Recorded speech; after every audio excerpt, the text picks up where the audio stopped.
calles vas envolviendo cada corazón y la ciudad se viste de luces celebrando la estación.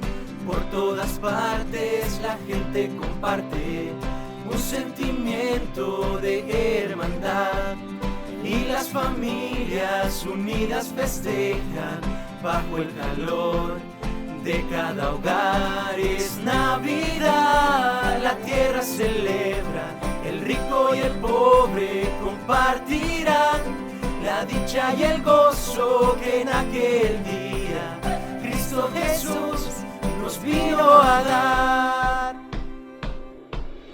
Este es un tiempo anticipado que grandes y chicos anhelan vivir, la alegría de todos los pueblos, el júbilo eterno de compartir. Es Navidad, la tierra celebra, el rico y el pobre compartirán la dicha y el gozo que en aquel día Cristo Jesús nos vino a dar. Es Navidad, la tierra celebra, el rico y el pobre compartirán la dicha y el gozo que en aquel día Cristo Jesús nos vino a dar.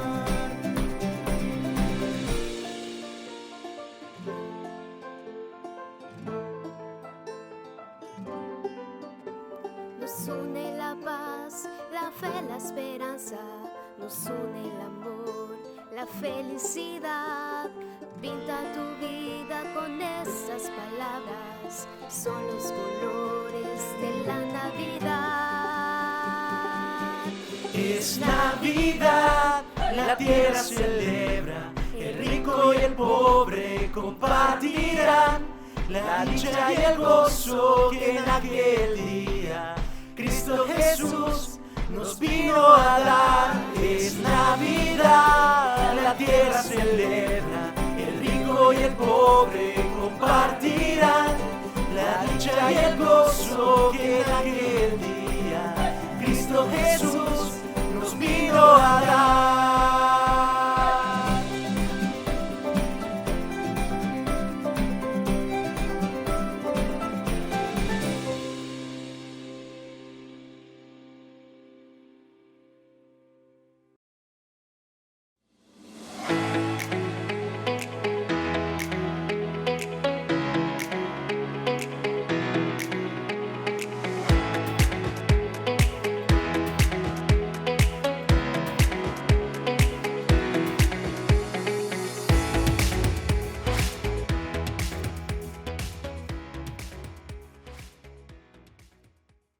En esta noche vamos a hablar un poco acerca de cómo nosotros podemos llegar a los no creyentes, acercándonos a ellos y tratando de comprender la manera de cómo ellos piensan. Ellos parten de un paradigma equivocado, pero es interesante que nosotros conozcamos, es importante que nosotros conozcamos por qué tienen un paradigma equivocado. Así que vamos a tratar la manera de comprender cómo ellos piensan, cuál es su posición y en qué condición mental o de fe se encuentran.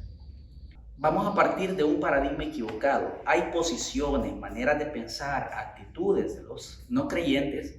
Ellos, por ejemplo, andan en este mundo sin esperanza, ponen su paradigma en situaciones equivocadas, tratan la manera de ver la salvación como un instrumento, tratan de ver la salvación como algo inalcanzable que ellos ven sumamente lejísimo de sus posibilidades.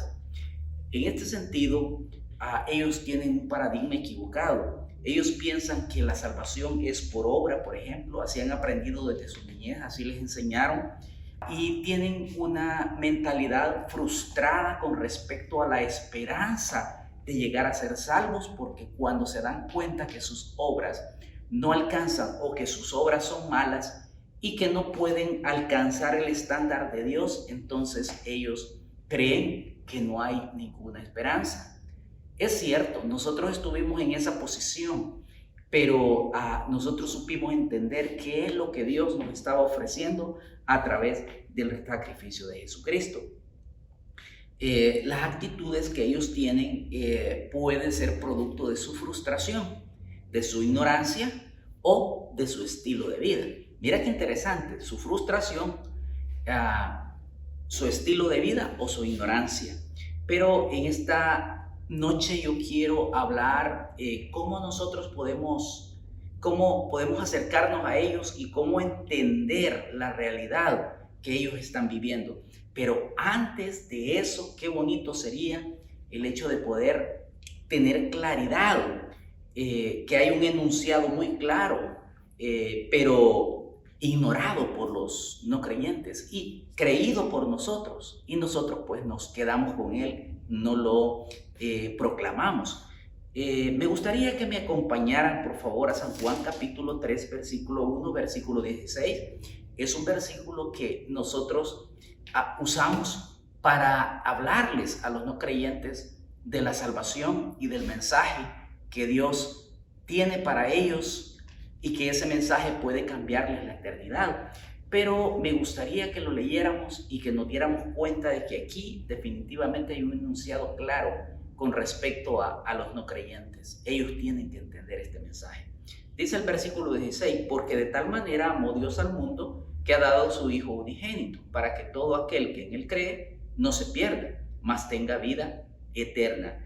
Ese es un enunciado claro y beneficioso, pero sigue diciendo el versículo 17, porque no envió Dios a su Hijo al mundo para condenar al mundo, sino para que el mundo sea salvo por él. El que en él cree no es condenado, pero el que no cree ya ha sido condenado porque no ha creído en el nombre del unigénito Hijo de Dios. Usted me puede decir, pero ¿por qué me está hablando de eso? Si ya nosotros lo manejamos, lo conocemos, lo hemos usado ese verso. Solamente quiero que aclaremos un poco para que tú llegues y le compartas estos versos a esas personas. En primer lugar, como dije, ellos están sin esperanza, tienen una actitud incorrecta con respecto a Dios, tienen un paradigma incorrecto con respecto a la salvación y las obras, pero en este momento Dios nos está aclarando precisamente esas tres cosas. En primer lugar dice que Dios nos amó, ha dado a su Hijo para que muriera por todos, unigénito para que todo aquel que en él crea, incluye a todos aquellos que crean. En ese sentido podemos darnos cuenta que la oferta, el beneficio, la buena noticia, las buenas nuevas es para todo ser humano, pero solamente aquellos que creen pueden convertirse en hijos de Dios. Los demás, si rechazan este mensaje, pues siguen siendo no creyentes y no son participantes de la vida eterna. Por lo tanto, ellos tienen que entender esta parte de este verso. Luego dice el 17, porque no envió a Dios a su Hijo al mundo para condenar al mundo, sino para que el mundo sea salvo por él. El paradigma de los no creyentes es, ok, como yo no puedo alcanzar el estándar de Dios, entonces yo me quedo en una actitud de frustración de fe y la verdad es que yo no voy a poder ser salvo nunca. ¿Por qué? Porque les han anticipado a ellos que las obras son un requisito o que son que por medio de las buenas obras ellos se van a salvar o que son un instrumento para salvación. Las buenas obras son un instrumento para vivir una vida plena aquí en la tierra y para que Dios nos bendiga, pero no para salvación. ¿Por qué? Porque acá claramente dice que la salvación viene a través del sacrificio de Jesucristo. ¿Por qué?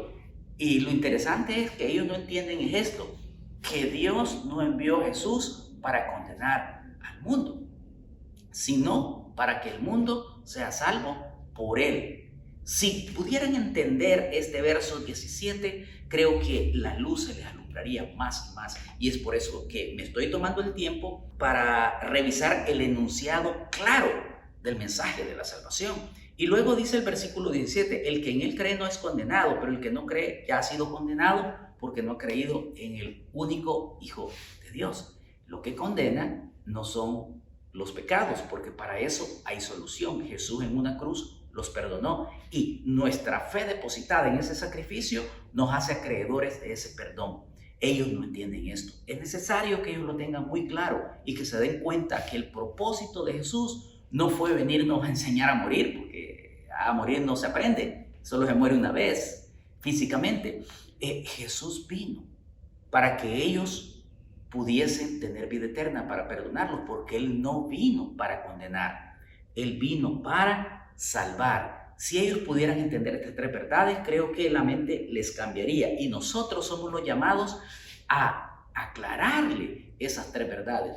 Si nosotros venimos y tomamos San Juan capítulo 3, versículo 16 al 21, y nos tomamos el tiempo con las personas para poder exponerles este verso y que ellos se den cuenta que pueden cambiar de la condición en que están a otra condición, del paradigma que tienen a una fe verdadera, y una fe que les da el perdón y les da la eternidad, porque Jesús vino a salvar, Jesús vino a morir y a salvar, no vino a condenar. Si solo esas verdades pudieran estar bien claras en ello, creo que el paradigma cambiaría. Pero también hay otros elementos, y es que hay un problema de preferencia en el no creyente. Cuando hablo de un problema de preferencia, es que cuando nosotros nos presentan dos opciones, nosotros procuramos optar por la opción que creemos que nos va a traer más beneficio, pero la más fácil. Y en ese sentido, ellos, como hay un sentimiento de frustración, no tienen claro el mensaje de la salvación, entonces ellos optan por dejar de esforzarse y procurar agradar a Dios, y deciden vivir una vida que les dé placer o les dé algún tipo de satisfacción temporal. Y ellos están en esa condición. ¿Pero por qué es? Porque hay un paradigma equivocado y hay un sentimiento de frustración que, por mucho que ellos se esfuercen, no van a lograr la salvación, porque su paradigma determina que es por buenas obras.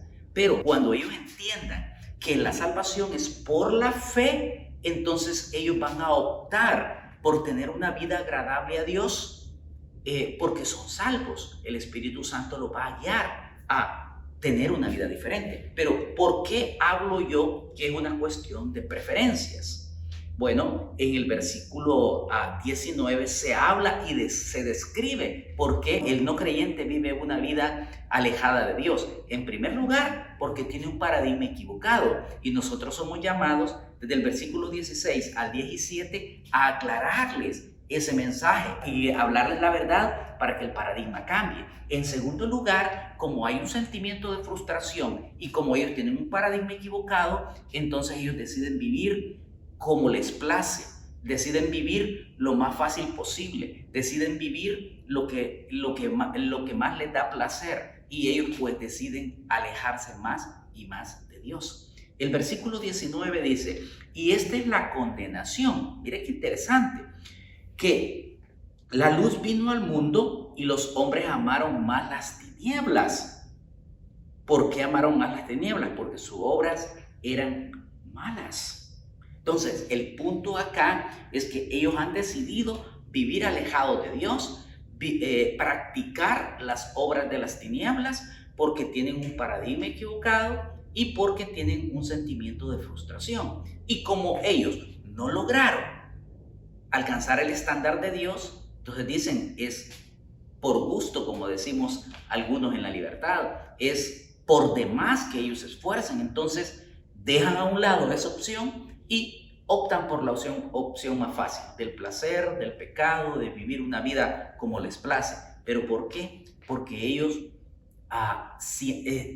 viven en ignorancia, están con un paradigma equivocado. Y el versículo 19 lo aclara muy bien. Y hoy ya no quieren acercarse a Dios. ¿Por qué? Porque ya están habituados, ya están amando el pecado, están habituados al pecado, están amando este mundo. Ellos aman esa vida y no la quieren dejar. ¿Por qué? Les está brindando un placer temporal que ellos están disfrutando. Entonces viene y resulta que como ellos no tenían opción en su paradigma, claro, Dios sí les estaba dando opción, pero como están en ignorancia, no le llegó a ellos la luz, no les llegó a ellos el mensaje. Qué importante es, ¿verdad? Que nosotros estemos despiertos a aclararle estas cosas a los no creyentes y que vean la bendición y la oportunidad que Dios les da a través del sacrificio de Jesús. Pero eso solamente se va a lograr cuando nosotros decidamos inclinarnos a hablarles del Evangelio, compartir el Evangelio. Una de las cosas que nos hemos puesto con un grupo de hermanos es estar compartiendo el Evangelio cada 2 semanas. Y luego preguntarnos cómo vamos, y eso a mí me ha motivado más a compartir el Evangelio. Quiero decirles que una experiencia muy buena fue con un Uber esta semana pasada, que el carro se me había arruinado. Venía con mi esposa, mi hija y una sobrina, y necesitábamos pues trasladar algunas maletas, y por eso pues optamos pedirnos en Uber de San Salvador, porque mi carro estaba en el taller. Lo que les quiero decir es que comencé a hacer algunas preguntas al chofer del Uber, y él me venía expresando su posición, y exactamente era la misma posición. Y es por eso que quise compartir de esto, porque yo pude descubrir en él ignorancia, pude descubrir en él que tenía un paradigma equivocado, y yo me encargué en ese viaje de hablarle de la verdad. Yo me encargué en ese mensaje que el estilo de vida que él estaba llevando no era el correcto, y que Dios le daba otra alternativa, y que Dios le daba una gran oportunidad de vivir de una manera plena sin frustraciones, porque la frustración viene como producto de un paradigma equivocado de que las obras salvan, y como las obras salvan y ellos no logran la meta que Dios tiene de que vivan en buenas obras solamente y que no pequen, entonces se frustran. Es el mismo cuadro de diagnóstico con respecto a todos los creyentes. En ese momento yo pude ver que él estaba equivocado, que tenía un paradigma equivocado, y comencé a compartir el Evangelio. Quiero decirles que en media hora el hombre estaba listo para recibir al Señor. Oramos, le regalamos una Biblia, le regalamos un libro, y la pasamos muy bien esa tarde. Y quiero decirles que había una gran satisfacción al finalizar ese día para mí. ¿Por qué? Porque había sacado de la ignorancia a una persona, y una alma iba al cielo producto de haber conversado con él y sacarlo de ese estilo de vida. Y claro, van a haber algunos que van a escuchar el Evangelio, tú le vas a aclarar algunas cosas, se va a quedar un poco en pausa, es posible que no confíe en Cristo, pero tú puedes comenzar y de repente otro termina lo que tú has comenzado con esa persona.